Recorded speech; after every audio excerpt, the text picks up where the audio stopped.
तो जय हिंद दोस्तों। तो स्वागत है आप सभी का एक और इस वीडियो में। देखिए दोस्तों, आमतौर पर मैं कभी कहता नहीं हूँ कि आप मेरी वीडियो पूरी देख के जाइएगा, और ना मुझे इस चीज़ का शौक है, लेकिन मैं खास तौर पर इस वीडियो को कहूँगा कि आप पूरी देख के जाइएगा। और ज़्यादा बड़ी वीडियो नहीं बनाऊंगा, केवल 4-5 मिनट की वीडियो बनाऊंगा, लेकिन इसमें मैं आपकी सारी चीज़ क्लियर कर दूंगा। जो भी आपके मन में हाई कोर्ट को लेकर और वैकेंसी को लेकर जो भी डाउट है ना, मैं सब क्लियर कर दूंगा। तो आप आखिर तक देख सकते हैं इस वीडियो को अगर आपका मन हो।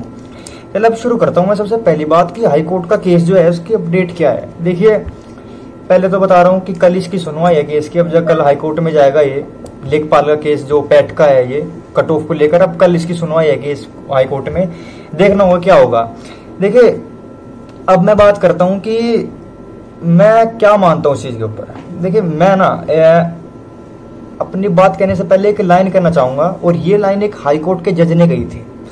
वो ये थी कि किसी भी गेम को शुरू करने से पहले उसके नियम पहले ही बनाए जाने चाहिए। ठीक है, किसी भी गेम को शुरू करने से पहले उसके नियम पहले ही बन जाते हैं।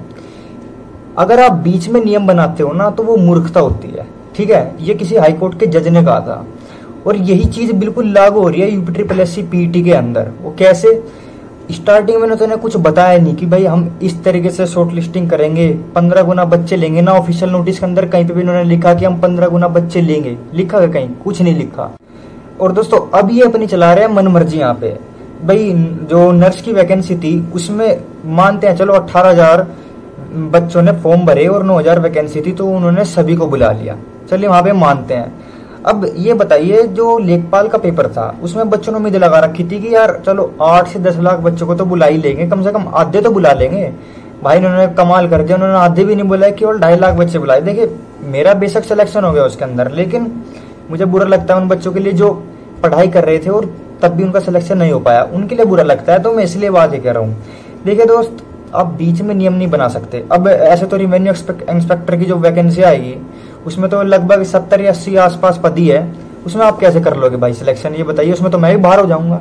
ठीक है, तो ये जो गेम के बीच में नियम बना रहे हैं ना, ये ज्यादा दिन चल नहीं पाएगा इनका। ठीक है, और दोस्त मेरी बात लिख के ले लीजिएगा, 1 या 2 साल के अंदर अंदर या तो ये पैक्ट कैंसिल होने वाला है। ठीक है, या फिर इनको एक फिक्स क्राइटेरिया सेट करना पड़ेगा, जैसे CTET, UPTET और अगर और क्वालिफाइंग एग्जाम होते हैं उनकी तरह इनको एक क्राइटेरिया सेट करना पड़ेगा। और जो मैंने आपको ये बात बताई है ना, यही मील का पत्थर साबित होगी हाईकोर्ट केस के अंदर। याद लिख लेना, इस बात को याद कर लेना, क्योंकि इनको पहले ही बताना चाहिए था कि भाई हम देखो, अगर ये पहले से क्लियर कर देते ना कि भाई हम लेखपाल के अंदर 65 नंबर से ऊपर वाले बच्चों को लेंगे, तो भाई बच्चे को इसी तरीके से तैयारी करते। ठीक है, उनके मन में एक टारगेट रहता है कि यार हमें 65 नंबर लाने हैं, हमें इस तरीके से पढ़ाई करनी है। अब यार ये बताओ, खुला सांड है यार, कहाँ तक भगाओगे वैसे? तुम कहीं ना कहीं तो टक्कर मारेगा, वो वाला काम हो रहा था। तो यार नहीं, वो ऐसे बात नहीं बनती ना। मैं अपने ऊपर ले रहा हूँ, मेरे मन में 70 का टारगेट था, वो तो सही है, भगवान ने करा कि कट ऑफ इन्होंने 65 पे लगा दी। मेरे मन में 70 का टारगेट था कि चलो 70 नंबर आ जाए, पेट में बहुत रहेगा, मेरे 70 ही आए। अब मैं मान लो मैं गलती से 60 का नंबर का अपना टारगेट रखता, तो मेरे 60 आ जाते तो बस नुकसान हो गया था मेरा। तो उनको ये चीज़ ना भाई सेट करनी पड़ेगी। अब देखो, मैंने आपके सपोर्ट में तो बोल दिया, देखो आपको सुन के भी अच्छा लगा होगा, लेकिन मैं एक बात आपको बताना चाहूंगा। देखो दोस्त, आपको बुरा लगेगा, लेकिन हर एक चीज के 2 पहलू होते हैं, हर एक सिक्के के 2 पहलू होते हैं, आप सभी जानते हैं। और ये बात जो मैं आपको बताने वाला हूं ना, अब ये अंकित भाटी सर जो रोजगार विद अंकित पर पढ़ाते हैं, उन्होंने भी ये बात खुद कही है अपने मुंह से, तो आप पुष्टि कर सकते हैं इस बात की। और वो ये है कि देखिए, माना कि आप हाई कोर्ट में जाएंगे, और मान सकता हूं कि चलो 1% आप जीत भी जाएंगे। ठीक है, क्योंकि ये हमारे पास में एक लड़ने के लिए एक अच्छी वो वजह है। ठीक है, लेकिन आप खुद जानते हैं ये भारत है। ठीक है, यहाँ पर सरकारी काम अगर जल्दी से हो जाए तो फिर लोगों को यकीन नहीं होता। भाई सरकारी काम यहाँ पे ऐसे लटकते रहते हैं। एक ड्राइविंग लाइसेंस बनवाने जाओ, उसमें भी 2 महीने लग जाते हैं, तो फिर भी कोर्ट केस है। भाई देखो, आप जानते हैं UPSI वाले बीको गार्डन में 1 महीने से बैठे हैं, अब तो विवेक सर भी उनका सपोर्ट कर रहे हैं। भाई जब उनका भी तक कुछ परिणाम नहीं निकला, तो आप ये तो फिर भी पीईटी है, इसमें आप कैसे उम्मीद कर सकते हो कि इतनी जल्दी कुछ निर्णय निकल जाएगा?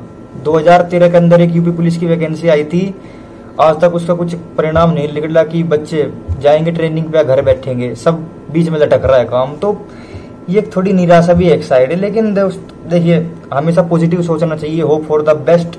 मैं तो ये सोचता हूँ कि यार ज्यादा से ज्यादा बच्चों को पेपर देने का मौका मिले। देखो जो पढ़ रहा है ना वो भीड़ में से निकल ही जाएगा। मेरा मानना ये है, चाहे कितने तुम 10 लाख बिठा लो, 20 लाख बिठा लो, या केवल 2.5 लाख के दिलवा लो, जो पढ़ने वाला बच्चा है ना वो भीड़ में से अपना नंबर निकाल ही लेगा। मेरा ये मानना है। तो देखो, मैं मानता हूँ छटनी होनी चाहिए बच्चों की, लेकिन इतनी भी छटनी मत करो कि उनके बीच में घुन भी पिस जाए। मतलब कहते हैं ना कि अनाज के बीच में घुन पिस गया, वो वाली बात नहीं होनी चाहिए। तो भाई देखो, मैं यही कहना चाहता था। और देखो यार, ये बात तो चलो सत्य है कि ये ऐसे होना चाहिए जैसे मैंने बताया, लेकिन आप एक बात खुद अपने दिल पर रख के सोचिएगा, ठीक है। आज के इतने कंपटीशन भरे दौर में जहां नौकरी मिलती नहीं बल्कि छीननी पड़ती है, अब एक बात बताइए, क्या पैट जैसे पेपर के अंदर भी अगर आप 65 नंबर नहीं ला पा रहे तो आपको सोचने की थोड़ी सी जरूरत है, दिमाग पर जोर डालेगा, बाकी आप समझदार है। तो भाई इस वीडियो में इतना ही था। और जाने से पहले एक बात कहूंगा कि मेहनत करने वालों को मेरा सलाम। मिलता है अगली वीडियो में, तब तक के लिए जय हिंद।